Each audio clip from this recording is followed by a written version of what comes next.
So you've got these three new layers. You've got the GWOPs, who are group work only participants who come to a maximum of 4 sessions per module, and there are 5 in total, and a minimum of 2 sessions per module. So it's not just a hit and run. You have to come twice, so to commit to 2. You can go maximum of 4. You can't kind of sort of do the whole lot, because I think that then becomes, you know, edging towards being an apprentice. You know, you think you have to miss at least one.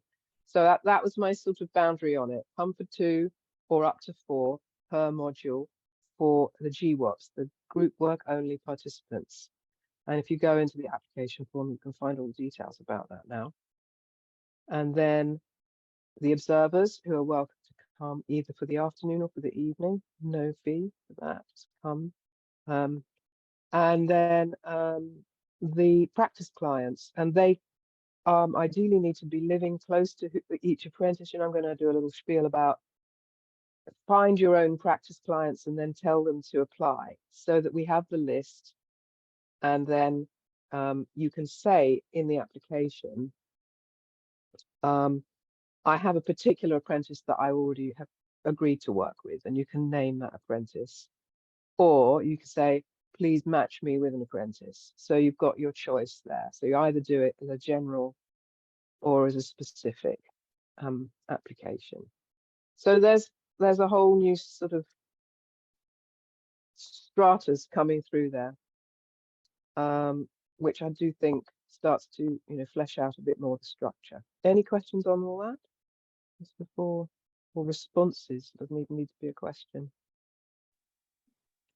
Just a response really for me, that really works for me. And in fact, it kind of reminds me of when I was, you know, I was a trained social worker and in working towards my licensed clinical social work therapy license. And that's kind of what we had to do. You know, a lot of practice, learning, applied learning, and having group work, and also when you're not quite ready to commit, you know, you do some of the work first so you can embody it before you commit fully.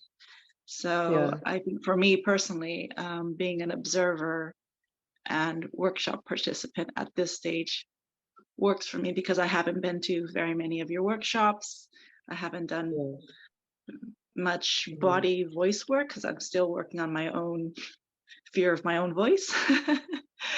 So yeah, it doesn't make sense for me to go for a full apprenticeship and try to, you know, be the type of person to apply certification at this stage of my personal life. Yeah.